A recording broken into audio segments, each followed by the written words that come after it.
Hello, our friends, Evolutionary Energy Arts family. Hello there. Welcome back. Welcome back, guys. Boy, we are a tale of two people. Definitely. Yeah. Yes.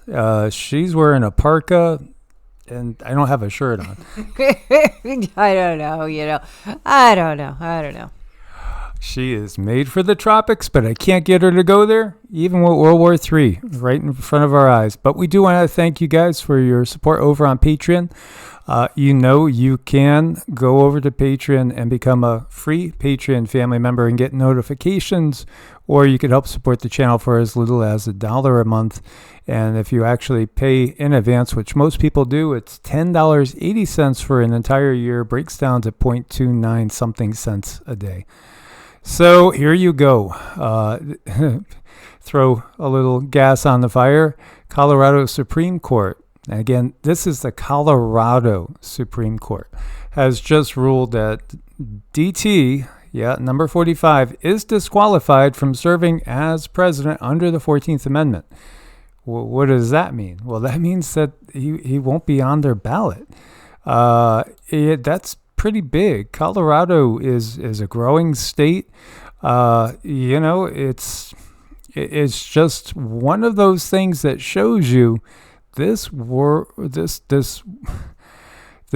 country is heading into uncharted territory, and we are seeing them absolutely just putting gas on the fire of the country that's already, well, there's fires everywhere. It's just, instead of putting out the fires like we should be doing, they're throwing gasoline on the fires. Well, it's something they enjoy. Yeah, these are the actions of a banana republic. Well, no, these are the actions of a very dark, diabolical control system that knows exactly what it's doing. So here you go. It was Anderson versus Griswold, election law, 14th Amendment. In the appeal from a district court proceeding under Colorado Election Code, the Supreme Court considers whether former President, number 45, may appear on the Colorado Republican presidential primary ballot in 2024. A majority of the court holds that he is disqualified from holding the office of president under Section 3 of the 14th Amendment to the United States Constitution. Because he is disqualified, it would be a wrongful act under the election code for the Colorado Secretary of State to list him as a candidate on the presidential primary ballot. Court stays its ruling until January 4th, 2024, subject to any further appellate proceedings. So, it can be, again, perhaps appealed. Maybe it'll be changed. This is, again, just all about creating that division and the feeling that life is unfair.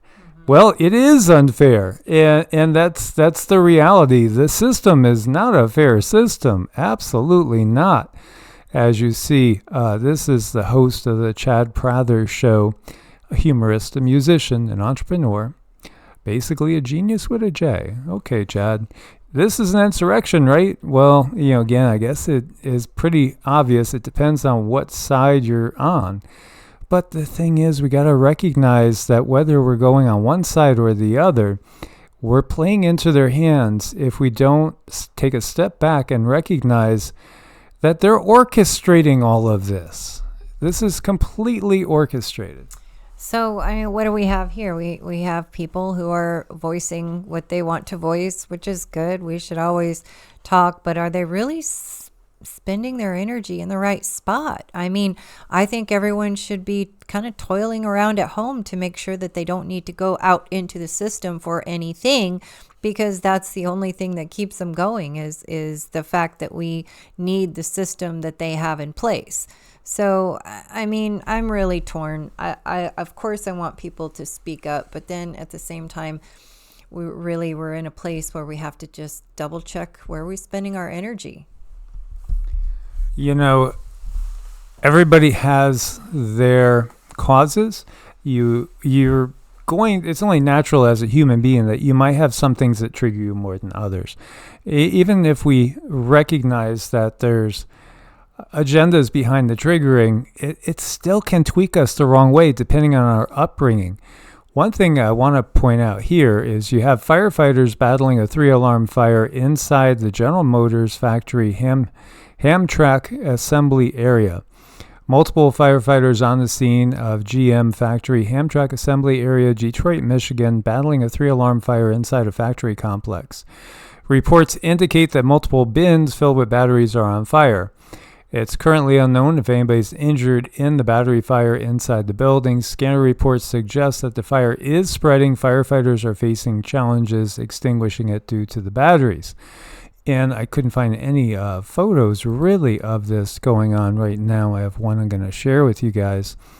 So plastic bins full of batteries on fire, water not helping, switching to foam.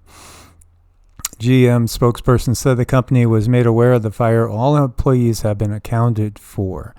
This is a developing situation, and this is the only thing I got so far as of the time of putting this together. And you can see dozens of fire trucks call to this GM Factory Zero in Detroit. You know, this automatically goes in my mind because I grew up in a family on my mom's side that was always a military family. I was the first one not in the service. And the reality is I was tending towards going into the service. But luckily I had a girlfriend and I didn't go. Instead, had kids. Because, you know, my best friend from those days, he went that route. And now he works for one of those alphabet soups, and I don't even know him anymore, honestly, if he's listening to this. I doubt it, unless he's working for the alphabet soups listening to this. Oh, man, this comes on the heels of General Motors laying off 1,314 Michigan employees. And remember, we were just talking about one of the major steel companies leaving the U.S. and going to Japan. And there's been so many others. I did work in the steel business for a short while. I've been in a lot of different businesses. And, you know, we don't have the manufacturing capability that we did have. What truly enabled the Allies to win the war, other than errors in judgment, quote unquote. And again, these errors in judgment by the Third Reich in deciding to open up a second front before they had taken control of the first front. You know, you will have the historian saying it was just Hitler and, you know, the fact that he was a lunatic making poor decisions. Maybe he had an opiate addiction or something along those lines. Wouldn't surprise me. I think there's a lot of that goes on in leadership, period. Just to speak bluntly. But the reality is, you know, this war ended the way it was scripted to end. And this next war is already, it's really apparent on how it's going to go. When you've looked at everything that's been done, it was the manufacturing in the United States that was incomparable to any other country on the globe. And this is why the balance of power shifted. Now, that was done purposely, as is everything that's going on right now. So when I see like a GM location on fire, right off the bat, it goes to the stories that I got from my mother and her growing up in World War II. As when World War II started, she was 12 years old, started here in the United States, I should say, you know, with the U.S. entering. She was 12 years old, and so, you know, it ended when she was like 16. It was so much a key in her psyche, going through those times, you know, as a teenager, pretty much. But then also having your father being, you know, in the Navy, career Navy his entire life, and him being away for long periods of time on submarines, and, you know, again through the darkest days of the war. But the assembly plants that we had, the big car dealerships, they switched to making weapons of war. And in fact, that's exactly what happened. And they never closed. They never closed. It was just one shift after another, 24/7, 365, turning out weapons of war. And granted, you know, these car companies did just fine, because who's paying for the weapons of war? We are. And who's dying? We are. But they make the profits. This is part of the reality. As you can see, these plants, whether we're talking Ford, GM, or Chrysler, they all shifted into wartime production. You can see there's many articles, there's many videos on this.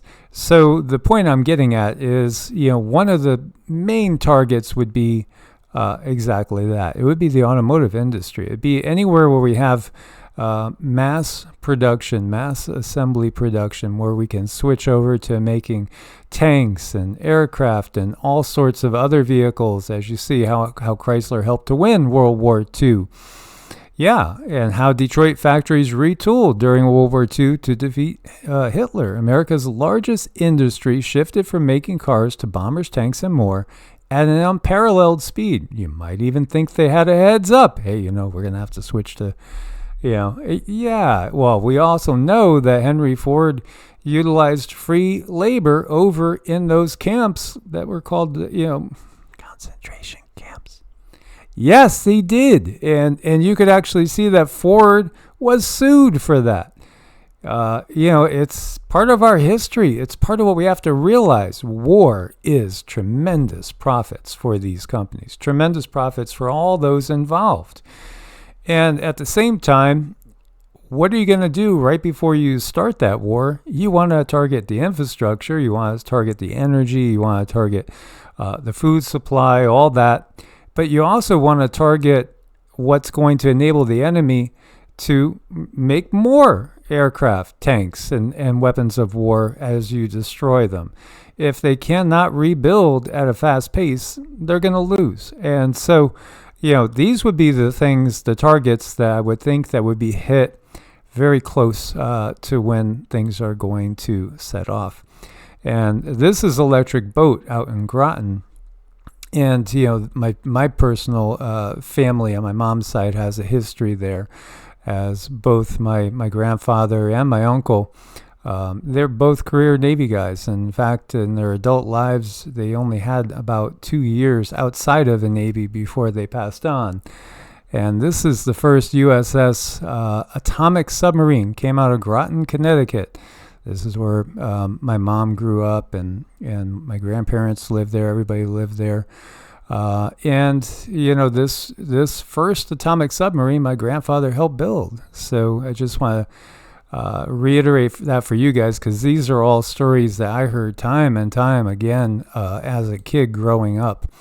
The Nautilus was the first atomic sub, and so this type of thing was one of the things that my mother would always talk to me about. And I just wanted to share that with you guys, as it'll be 4 years that she's passed in about a month's time. So she's still on my mind, and I just wanted to share that with you guys. I think it's so important to talk with our elders, talk with anyone who actually lived and experienced the history, because so much of the history books is altered, for our consumption to control us. But if you know firsthand, or if you know somebody who knew firsthand and you're able to actually speak to them and get the information that way, I think we're in a better spot at that point, because there's so much manipulation.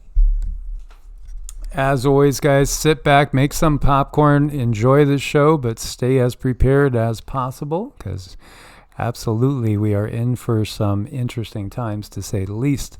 Source bless. Namaste. Namaste.